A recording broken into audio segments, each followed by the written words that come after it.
Pemirsa, sebuah video yang melibatkan sejumlah selebgram asal kota Makassar viral di media sosial. Pasalnya, para selebgram menggelar pesta tanpa memakai masker di salah satu villa wisata Malino di Goa, Sulawesi Selatan.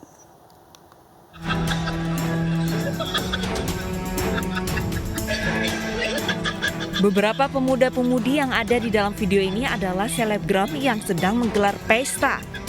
Mirisnya, mereka menggelar pesta tanpa menggunakan masker dan melanggar protokol kesehatan. Video berdurasi lebih kurang 30 detik ini pun viral. Petugas mendapatkan laporan dari warga bahwa pesta dilaksanakan di sebuah villa di Kecamatan Tinggi Moncong, Kabupaten Goa, Sulawesi Selatan. Atau selebgram yang diduga berkumpul itu akan surati untuk selanjutnya akan diminta untuk dilakukan swab RT-PCR di Rumah Sakit CI Kabupaten Goa.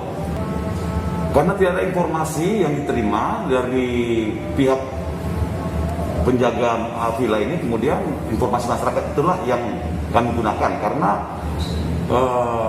kegiatan pengumpulan orang ini juga viral di media sosial, makanya kami tindak lanjuti.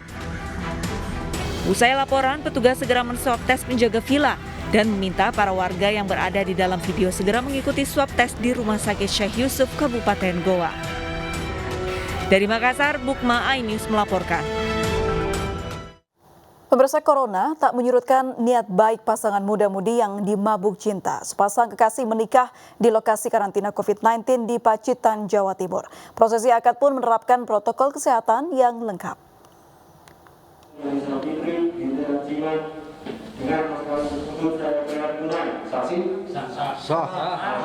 Janji suci mempelai pria kepada penghulu dan di depan orang tua mempelai wanita terucap dengan lantang dan gagah.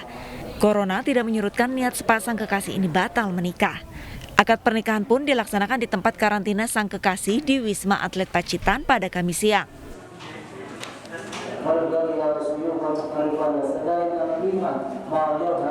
Tangis haru pun tak terbendung dari mempelai wanita. Tidak ada jabat tangan, semua keluarga dan kerabat datang dengan menjaga jarak. Baik saksi dan penghulu pun harus menggunakan APD lengkap.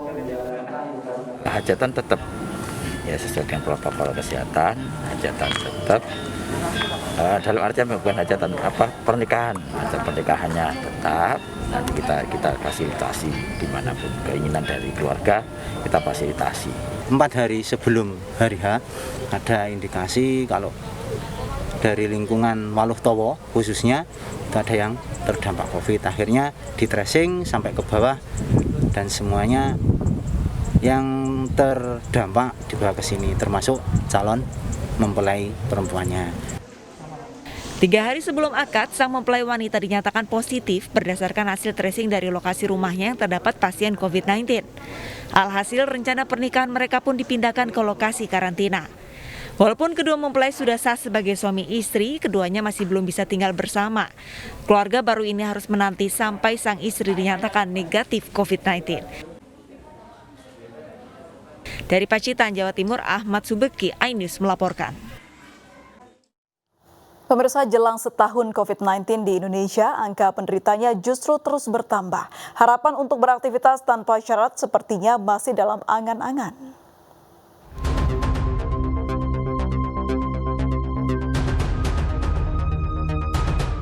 Hampir 1 tahun pandemi COVID-19 melanda Indonesia. Jumlah orang terpapar kini sudah di kisaran 1,3 juta orang. Angka ini bisa jadi fenomena gunung es hasil dari yang berhasil dilacak. Pasalnya pemerintah pun mengakui jumlah pelacakan kontak di Indonesia sangat minim dan jumlahnya tidak sebanding dengan jumlah penduduk Indonesia. Kalau bicara dari sisi sains, dari sisi situasi terkini, yang harus dilakukan Indonesia itu pertama adalah penguatan di aspek 3T, ya, dengan sesuai dengan skala penduduk, ya, sesuai dengan juga eskalasi pandemi. Jangan sampai Indonesia penduduk segitu besar, performa testingnya sama dengan Singapura, kan? Itu tidak bisa kita terima lah secara keilmuan dan juga secara faktor lainnya. Dan kemudian tracingnya itu 80% dari kasus kontak teridentifikasi. Artinya kalau kita berbasis sains itu di ASEAN itu kan 30 dari satu, nah setidaknya 20 atau 25 orang. Jubir Satgas COVID-19 menilai 3T menjadi salah satu tantangan yang harus dihadapi di Indonesia.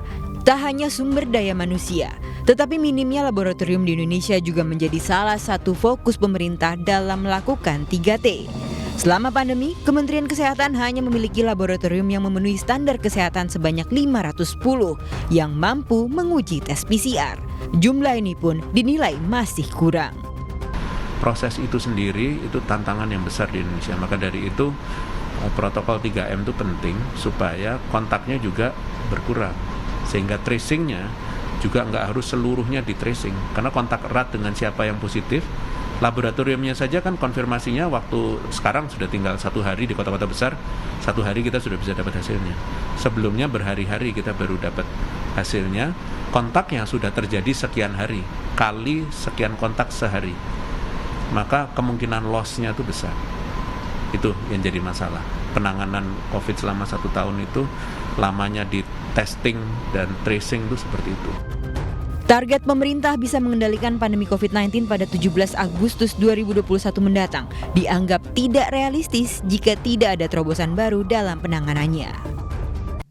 Di 2021 saja belum selesai. Jadi dalam estimasi terakhir saya setidaknya ya 2024, 2 atau 3 tahun lagi ya, dari saat ini ya, 2 atau 3 tahun lagi. Dan itu yang harus kita pahami, ini bukan masalah waktu, tapi dalam rentang waktu, jangankan 1 tahun, 1 bulan ketika situasi terburuk itu terjadi, karena saat ini belum situasi terburuk. Ketika situasi terburuk terjadi, kematian bisa tinggi. Jadi yang harus kita lampaui dalam waktu 2-3 tahun ini adalah meminimalisir korban, baik yang sakit maupun yang meninggal. Jadi bukan bicara yang meninggal saja, tapi yang sakit. Karena sekali lagi, kita ini belum tahu apa efek jangka panjang dari orang yang terinfeksi COVID-19. Jadi itu yang harus dicapai. Tentunya dibutuhkan peran masyarakat dalam memerangi COVID-19. Salah satunya tidak hanya menjalankan 3M, melainkan 5M.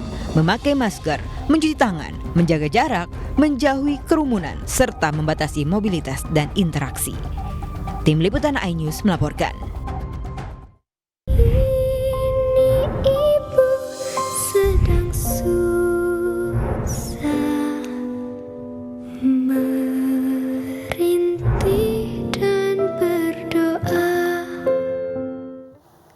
Kementerian Pemuda dan Olahraga dan Polri sepakat memberi lampu hijau penyelenggaraan kompetisi sepak bola di masa pandemi. Sesaat lagi di iNews Malam.